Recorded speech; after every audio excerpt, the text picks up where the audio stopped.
हरे कृष्ण। आज हम दर्शन शास्त्र के बारे में बात करेंगे। जो वैदिक दर्शन है, यानी कि जिसको हम लोग बोलते हैं वैदिक फिलोसॉफी, तो उसको षड दर्शन भी कहा जाता है। तो षड दर्शन में है पतंजलि का योग सूत्र, कपिल का सांख्य, गौतम का न्याय, कणाद का वैशेषिक, जैमिनी का पूर्व मीमांसा, जिसको उत्तर मीमांसा भी बोलते हैं, और बादरायण यानी कि व्यास देव का उत्तर मीमांसा, उसको ब्रह्म सूत्र भी कहते हैं और वेदांत सूत्र भी कहते हैं। तो ये 6 आस्तिक दर्शन बताए गए हैं। इसको आस्तिक दर्शन इसलिए कहते हैं क्योंकि ये वेदों के आधार पर लिखे गए हैं। यानी कि ये 6 के 6 दर्शन में वेद को प्रमाण के रूप में स्वीकार किया गया है। वेद प्रमाण अस्ति, वेद है वो प्रमाण के रूप में उसको स्वीकार किया था। अस्ति से आस्तिक शब्द आया। तो आस्तिक दर्शन में ये 6 बताए गए हैं। इनमें सबसे महत्वपूर्ण है वेदांत दर्शन, यानी कि ब्रह्म सूत्र, उसको वेदांत सूत्र भी कहते हैं। तो अन्य जो दर्शन है, यानी कि कपिल का सांख्य, पतंजलि का योग सूत्र इत्यादि, इन सभी दर्शन में कुछ न कुछ त्रुटि है, कुछ न कुछ उसमें कमियां हैं और कुछ न कुछ गलतियां हैं उसमें, जो व्यास देव ने अपने ब्रह्म सूत्र में इन त्रुटियों के बारे में बताया कि ये इन दर्शनों में क्या त्रुटि है, क्या गलती है, और फिर उसको जो गलत सिद्धांत है उसको खंडन करके सही सिद्धांत स्थापित किया है, वो है ब्रह्म सूत्र। तो ये बाकी के जो दर्शन है उनके अपने अपने योगदान है वैदिक थॉट प्रोसेस में, उनके अपने अपने अपने योगदान है। ऐसा नहीं कि पूरे के पूरे दर्शन है बाकी के सब गलत है, ऐसा बादरायण कहीं नहीं कहते हैं ब्रह्मसूत्र में। हाँ, बादरायण ये कहते हैं कि उनके जो मूलभूत सिद्धांत जिसमें गलतियां हैं, वो व्यासदेव जो है उनको ब्रह्मसूत्र में एक एक करके बताते हैं, और वहां सही सिद्धांत, वो उन सिद्धांत गलत सिद्धांतों का खंडन करके सही सिद्धांत स्थापित करते हैं वेदांत दर्शन में, ब्रह्मसूत्र। और जो वेदांत दर्शन जो है, यानी कि ब्रह्मसूत्र जो है, वो समग्र उपनिषदों का निर्णय है। क्योंकि उपनिषद की भाषा बड़ी क्लिष्ट है, बड़ी जटिल है, उसको समझना सरल नहीं है। तो उपनिषदों का कई बार निर्णय लोग नहीं कर पाते हैं, इसलिए व्यासदेव ने ब्रह्मसूत्र में उन सिद्धांतों को स्थापित किया है जो उपनिषद में कहा गया है, और उसको बहुत ही क्रमबद्ध रूप में, सिस्टमेटिकली उसको कहा गया है। इसलिए ब्रह्मसूत्र जो है वो सभी वैदिक वाङ्मय में सबसे ज्यादा सिस्टमेटिकली अरेंज्ड शास्त्र है, बहुत ही सिस्टमेटिक है। तो ब्रह्मसूत्र में उपनिषदों, यानी कि वेदांत, उपनिषद भी वेदांत है, और उसको ज्ञान कांड कहते हैं। उपनिषद का जो उपनिषद है जो है वो वेदों के 3 कांड में से एक है। वेदों में 3 कांड बताए गए हैं, कर्म कांड, ज्ञान कांड और उपासना कांड। तो उसमें ज्ञान कांड जो है वो है उपनिषद। तो वेदों की भाषा इतनी क्लिष्ट होती है, कठिन होती है समझने में कि उसके ऊपर मीमांसा लिखना आवश्यक है। उसके ऊपर मीमांसा का अर्थ होता है वैदिक वाक्यों के अर्थघटन कैसे करना है, उसके नियम। वैदिक वाक्य का अर्थघटन करने की जो प्रक्रिया है उसको मीमांसा कहते हैं। तो जो वेदों में जो कर्मकांड है उसकी मीमांसा है कर्म मीमांसा, जो जैमिनी ने लिखी, जो व्यासदेव के शिष्य थे। फिर उसी प्रकार से जो उपासना कांड है, उपासना कांड की जो मीमांसा है, यानी कि रूल्स ऑफ इंटरप्रिटेशन ऑफ उपासना कांड, दैट इज कॉल्ड दैवी मीमांसा, जिनके को ऑथर थे पैल और शेष, जो व्यासदेव के अनेक शिष्यों में से 2 थे। लेकिन उसके लास्ट जो 2 सूत्र थे दैवी मीमांसा के, वो व्यासदेव ने खुद लिखे हैं, जिसमें बताया गया है स विष्णु आह ही तम ब्रह्मत्या चक्षते तम ब्रह्मत्या चक्षते। यानी कि जिनको वेदों में उपनिषदों में ब्रह्म कहा गया है वही विष्णु है, वही विष्णु है, इसमें कोई संशय नहीं। निश्चित रूप से वो ब्रह्म ही विष्णु है।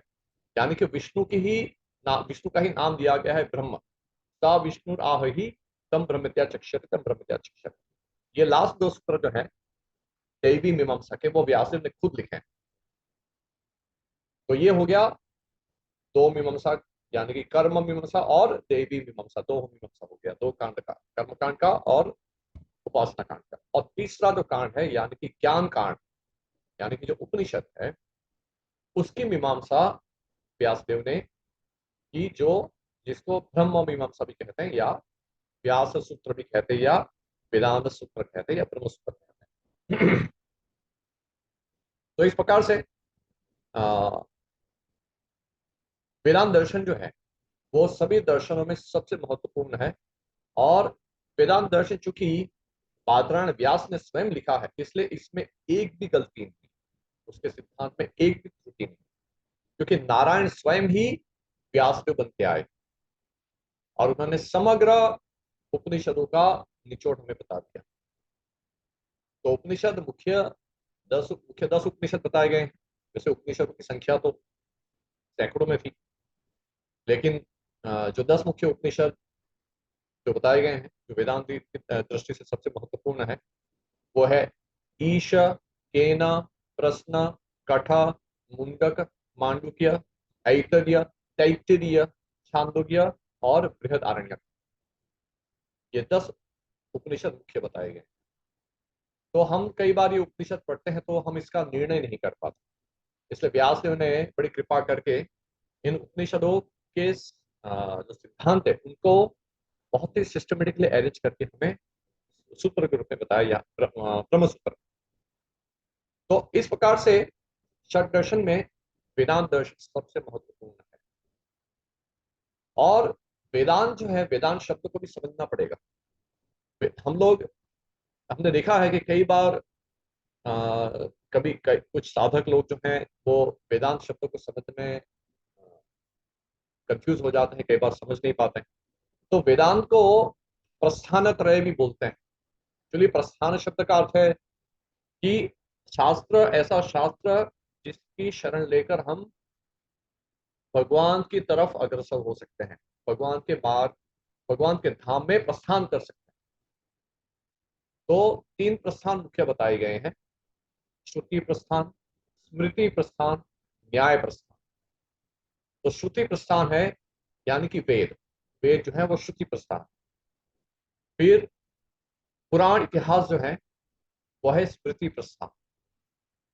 और तीसरा है जो ब्रह्म मीमांसा, यानी कि वेदांत दर्शन, जो वेदांत सूत्र जो है उसको न्याय प्रस्थान कहते हैं। तो श्रुति प्रस्थान, अभी ये जो 3 जो श्रेणी जो बताई है, श्रुति, स्मृति और न्याय, तो इसमें वेदांत की दृष्टि से भी देखें हम लोग तो कैसे समझना है। तो वेदांत की दृष्टि से श्रुति प्रस्थान यानी कि 10 मुख्य उपनिषद। वेदांत की दृष्टि से वेदांत के लिए जो महत्वपूर्ण है, तो स्मृति प्रस्थान यानी कि भगवत गीता, और न्याय प्रस्थान यानी कि ब्रह्म सूत्र यानी कि वेदांत सूत्र।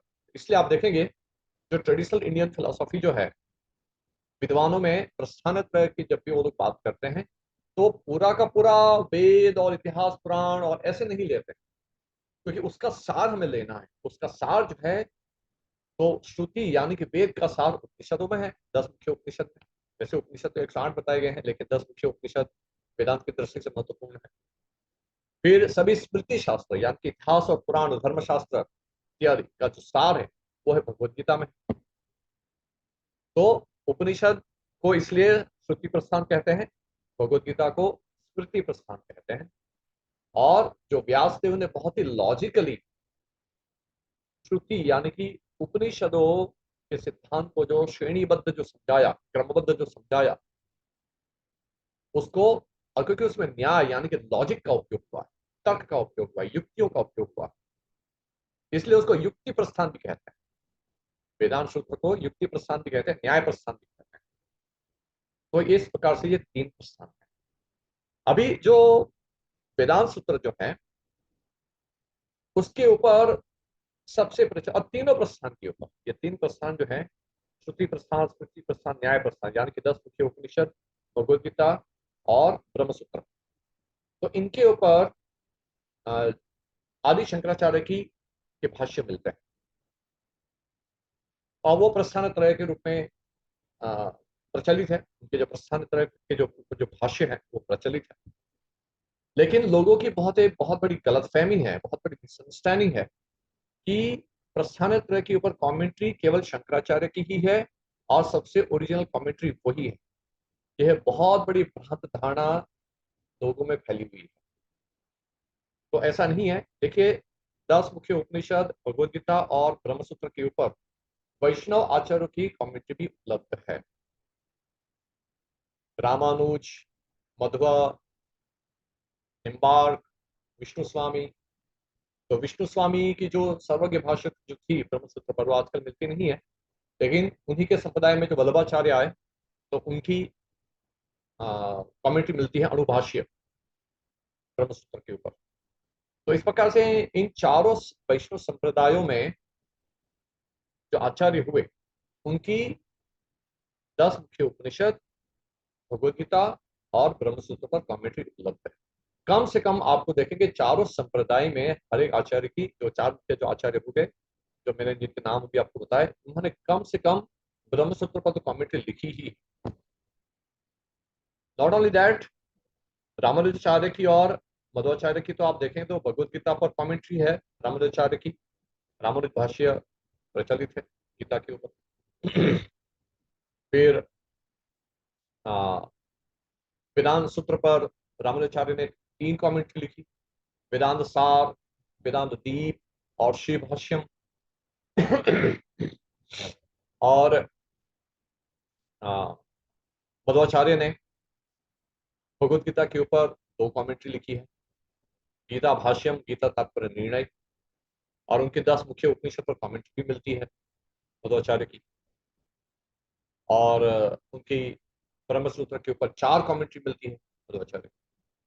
उसी प्रकार से आपको निम्बार्क स्वामी की भी ब्रह्मसूत्र पर कमेंट्री मिलेगी, वल्लभाचार्य की भी है। और गौड़ीय संप्रदाय जो माधव संप्रदाय की शाखा है, इसलिए गौड़ीय संप्रदाय जो है और इस्कॉन जो है वो उसी की शाखा है। इस्कॉन जो है अंतरराष्ट्रीय कृष्ण भावनामृत संघ, यानी कि international society for Krishna consciousness, ये है माधव ब्राह्म सॉरी ब्राह्म माधव गौड़ीय संप्रदाय। तो यानी कि जो ब्रह्मा जी से शुरू हुआ, ब्राह्म माधव गौड़ीय संप्रदाय, ब्रह्मा जी के संप्रदाय में जो मध्वाचार्य आए, तो उन्हीं मध्वाचार्य के संप्रदाय में गौड़ी संप्रदाय हुआ। इसलिए जो गौड़ीय संप्रदाय है वो 4 प्रमाणभूत संप्रदायों में से एक माधव संप्रदाय की शाखा है।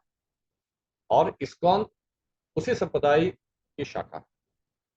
ब्राह्म माधव गौड़ी संप्रदाय की शाखा है इस्कॉन, यानी कि इस्कॉन एक संस्था है जो ब्राह्म माधव गौड़ी संप्रदाय की एक शाखा के रूप में काम करता है।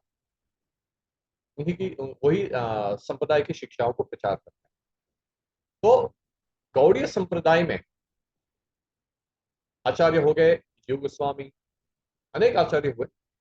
या हम लोग यदि प्रस्थान त्रय की कॉन्टेक्स्ट में यदि बात करें, तो गौड़ीय संप्रदाय में बलदेव विद्याभूषण हो गए। जो बलदेव विद्याभूषण जो थे, उन्होंने तीनों प्रस्थान पर कमेंट्री लिखी। तो उन्होंने 10 मुख्य उपनिषद पर कमेंट्री लिखी थी। उसमें से कम ईशोपनिषद पर उनकी जो कमेंट्री थी वो तो मिलती ही आजकल। बाकी के उपनिषद जो के ऊपर जो कमेंट्री थी, जो भाष्य थे, वो संशोधन किया जा रहा है उसको रिट्राइव करने के लिए। और उनकी भगवद गीता के ऊपर कमेंट्री मिलती है, गीता भूषण। और ब्रह्मसूत्र पर बलदेव विद्याभूषण ने 2 कमेंट्री लिखी थी, एक तो कारिका भाष्य और एक गोविंद भाष्य। तो गौड़ीय संप्रदाय में गोविंद भाष्य बहुत प्रचलित है। तो कहने का मतलब है कि वेदांत की दृष्टि से ऐसा नहीं कि केवल अद्वैतवाद यानी कि मायावाद के जो भाष्य हैं वही ओरिजिनल है, और वही प्रमाणभूत है, और कोई वेदांत के ऊपर कोई कमेंट्री नहीं है, कोई वर्क नहीं है, ये बहुत बड़ी गलतफहमी है। ये हमने अपने प्रचार कार्य में हमने देखा है, और ये बात कम से कम भारत देश में और अन्य देशों में भी, अन्य देशों में तो ज्यादा भ्रांत धारणा है ये, कि तथाकथित हिंदुइज्म मतलब शांकर फिलोसफी, वेदांत दर्शन मतलब शांकर भाषा। ये बाहर के कंट्रीज में जो हमारे वैदिक दर्शन के बारे में जो जो भ्रांत धारणा है उनकी इस प्रकार से, ये उनकी गलतफहमी है। हकीकत तो यह है कि तीनों प्रस्थान के ऊपर वैष्णव आचार्य की बहुत ही बढ़िया कमेंट होती है, और इनफैक्ट व्यासदेव ने स्वयं ब्रह्मसूत्र लिखने के बाद खुद उन्होंने उसके ऊपर कमेंट्री लिखी, वो है श्रीमद् भागवतम। श्रीमद् भागवतम जो है वो बादरायण यानी कि व्यासदेव की खुद की कमेंट्री है ब्रह्मसूत्र के ऊपर। इसलिए गरुड़ पुराण में बताया भी गया है, अर्थोयम ब्रह्मसूत्राणाम भारताथ विनिर्णय गायत्री भाष्य रूपसो वेदांत परिपूर्णतः। ये श्रीमद् भागवतम के बारे में श्लोक है, अर्थोयम ब्रह्मसूत्राणाम। ये श्रीमद् भागवतम जो है वो ब्रह्मसूत्र का अर्थ बताता है। इसी कारण से वैष्णव में ये प्रचलित है कि एक्चुअली प्रस्थान चार है: श्रुति प्रस्थान, स्मृति प्रस्थान, न्याय प्रस्थान और श्रीमद् भागवत भागवत प्रस्थान। तो इस प्रकार से प्रस्थान चतुष्टय बोला गया है। तो इस विषय में काफी कुछ कहा जा सकता है। बहुत सारे वेदांत सूत्र के अतिरिक्त, वेदांत सूत्र पर जो कमेंट्री है चार आचार्यों की, और ये सभी की सभी वैष्णव कमेंट्री है। यानी कि इसमें क्लियरली ये बताया है कि पूर्ण पुरुषोत्तम परमेश्वर जो है वो श्री हरि है, और जीव जो है वो उनका अंश है, उनका दास है, और जीव और ईश्वर में भेद है। ये भेद को समझना जरूरी है, क्योंकि शंकर मत के अनुसार जीव और ईश्वर में कोई भेद नहीं है। इनफैक्ट ईश्वर शब्द ही वहां नहीं है, उसके लिए जीव और ब्रह्म, तो जीव स्वयं ही ब्रह्म है, और माया से छूटने के बाद वो खुद खुद ब्रह्म है, यानी कि भगवान है, ऐसा समझ जाता है। ऐसा मायावाद सिद्धांत है। लेकिन जो वैष्णव सिद्धांत है वो अलग है। वैष्णव सिद्धांत में इन शांकर मत का खंडन हुआ है, क्योंकि भगवत गीता में श्री कृष्ण स्पष्ट कहते हैं, ममे वांस जीवलोके जीव तो सनातन। श्री कृष्ण कहते हैं कि जीव जो है वो शाश्वत रूप से, सनातन रूप से मेरा अंश है ना। तो इसी सिद्धांत के आधार पर चारों वैष्णव संप्रदाय के आचार्यों ने बहुत ही सुंदर टीका और भाष्य लिखे हैं इन प्रस्थानों के ऊपर। कम से कम ये तीन प्रस्थान पर कमेंट्री मिलती है, और वल्लभ संप्रदाय में और गौड़ीय संप्रदाय में मध्वाचार्य की भी कमेंट्री है। मध्वाचार्य ने भी श्रीमद् भागवतम के ऊपर कमेंट्री लिखी है, जिसका नाम है भागवत तात्पर्य निर्णय। और हमारे गौड़ीय संप्रदाय में तो अनेक आचार्यों ने भागवत पर कमेंट्री लिखी है। तो इस प्रकार से प्रस्थान चतुष्टय समझना चाहिए, और ब्रह्मसूत्र के जितने भी थीम्स हैं, जितने भी टॉपिक हैं, वो सब श्रीमद् भागवतम में कवर हो जाते हैं, बहुत ही डिटेल में कवर हो जाते हैं। तो इसके अतिरिक्त और भी वेदांत प्रकरण बहुत सारे हैं, जो अनेक आचार्यों ने, रामानुज मध्वा ने, रामानुजाचार्य मध्वाचार्य ने, और उनके संप्रदाय में जो आचार्य हो गए, और हमारे गौड़ीय संप्रदाय में बलदेव विद्याभूषण के भी कई वेदांत प्रकरण शास्त्र हैं। तो इसके विषय में भी बहुत कुछ कहा जा सकता है। तो हम किसी और समय इसके बारे में चर्चा करें। आज की चर्चा में इतना। हरे, थैंक यू वेरी मच।